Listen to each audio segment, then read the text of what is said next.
Hi guys, this is Amin, and in this video we're going to talk about LCD and Raspberry Pi Pico. Again, any of the microcontrollers, the concept is the same, but we're working with Pico, but you can do it the same DSP.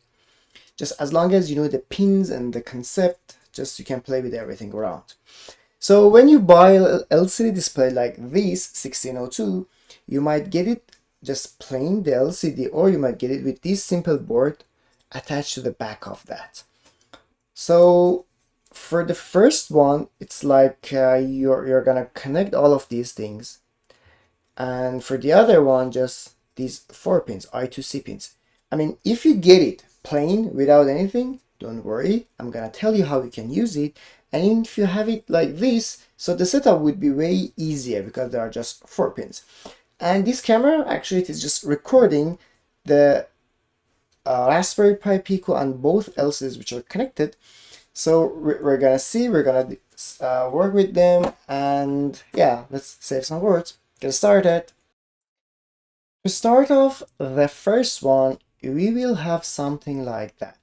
So there will be one potentiometer here to just 10K potentiometer to change the contrast, and also, so this port is VCC1.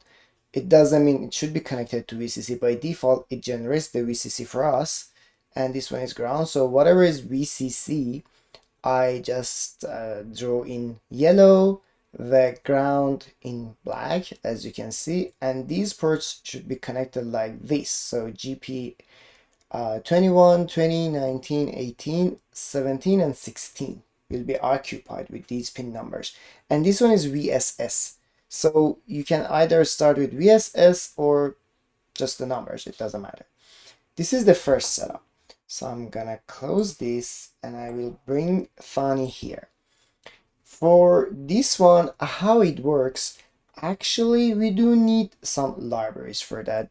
And I'm gonna put the libraries in the GitHub link so you can easily download it. We have this one, which is the first library, GPI OLCD. It's for each of the pins that are connected. And also we do need what? We need LCD API.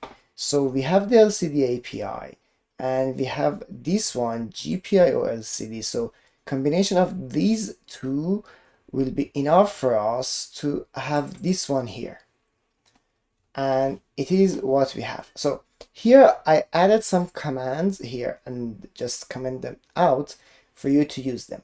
As you can see, based on the picture that I explained it to you, I'm gonna say, okay, import pin and then GPIO from the library or the file that we just added, and pin 16, 17, 18, 19, 20. So in this way, we say which pins are occupied here. Then we go down with this command, LCD put a string, hey guys, and the other one, we can just print something on the screen. As you can see here, this LCD is the one that all of the pins are connected.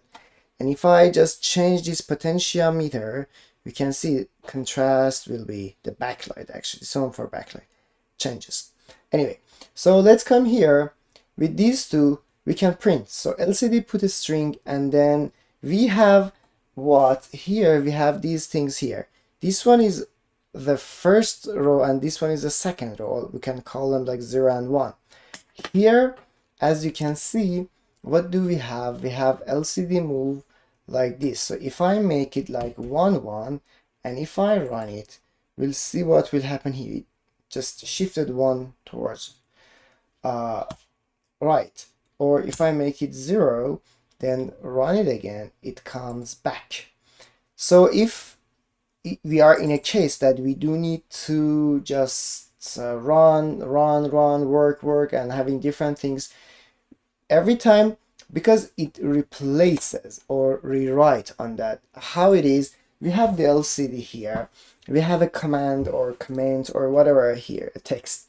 When you want to, for example, let's say all of the 16 characters are occupied and you want to add something more, but the new text that you're gonna write here, it will be like 10 or 5 characters. What will happen? The Raspberry Pi or your microcontroller just overwrite on the first 10 and the rest of them will remain. So every time that you want to write something, you should write that command lcd clear. So when you clear the lcd, then you are sure there's nothing there. It's for this case. And what are these? Like lcd cursor show. So if I just if I just uncomment this and run this, look at here, what will happen here. This is the cursor which is here. So if I comment them back and like bring this one cursor on and I print this cursor will be blinking for us. Again, let me take it there. What else do we have here? Backlight on, backlight off. What is the, or LCD on, LCD off? For example, if I just simply come here and say from time and then import sleep, then I come here like LCD on and off and I do while true, then let me do LCD display, for example, off, something like that, and then sleep for 1, then LCD display, then on, again sleep for 1. So if I run this, hopefully there's no syntax. So it is what will happen here. As you can see, it's just turning on and off, on and off, on and off. And this one, the LED, the backlight concept is the same. So just gonna remove this one, which is not part of my file. Then if you just have a single character, if you just want to print a single character, you use LCD put character. I mean, if you run it, it works. But if you change it, for example, put character YES, like yes, it doesn't work for you. It just prints one character. And so only one character, as I said. And these, just a simple thing. So I'm gonna stop this and run this. So it prints out a smiley face. So I should have what? I should have done these and these and these. Let's keep these and then run it. So we'll see it worked like that. So I kept that on purpose to show how it can come. So if I do it like this and run it, so it comes one up, as you can see. Anyway, let me just bring it to what it was, and then let's do it like this. So it came back to what it had. Then, so this one, I mean, whatever we explained is for the case that we are connecting those pins, most of them. And I showed you how you can do the potentiometer. And if you don't have the potentiometer, just simply use a 1K ohm resistor and connect them. So the pin of the potentiometer, which is connected to VCC, just connect it with 1K ohm, 1 kilo ohm to VCC, and the one which is connected to the ground, just connect it to the ground. So, I mean, not a big deal. You can get rid of that potentiometer.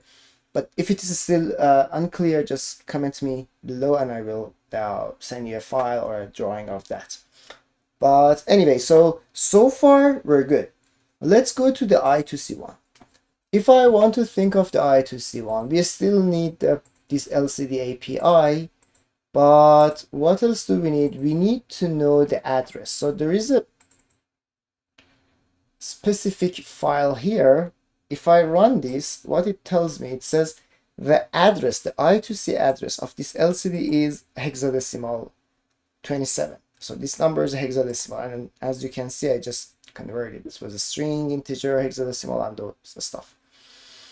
For this one, what do we need? We need LCD. So let's just have this number in mind. We need LCD API And instead of GPIO, there is another library which is Pico I2C LCD. So Pico I2C LCD and LCD API, two mandatory files that we do need for this script to work. Then this is the script for us. Let's review the script. First one, we are inserting I2C and pin from machine, then this one, and so these are the pins that we talked about them. Actually, we talked about the previous one. So this one will be like that. It has just 4 pins, a ground to the ground, VCC to VCC. We have SDA, SCL. So SDA is the one that I connected to GP8 and SCL is the one that I connected to GP9. I mean, it's up to you. There is no mandatory or whatever to choose. Just use these GP. Like you can do it with 10 and 11. It's up to you. It was my choice. But whatever you choose, you should mention them right here. Okay, then okay, let's go further. What this line does, it gets that hexadecimal address, and when we have that hexadecimal address, what we do, we're gonna put that one here. So this line, it gets the address and put the address here, and all of them, like the rest of the concept, are the same. So we put them in that line and we run it. And as you can see, in the end, we will have these 2 lines. So, and it is done. So it was what I wanted to talk about in this video. Hopefully you find it useful and you can use it. But as I said, you can find the files and the drawings on GitHub. And if there's any question, don't hesitate to ask and feel free to keep in touch. Take care, guys. Till the next video. Bye bye.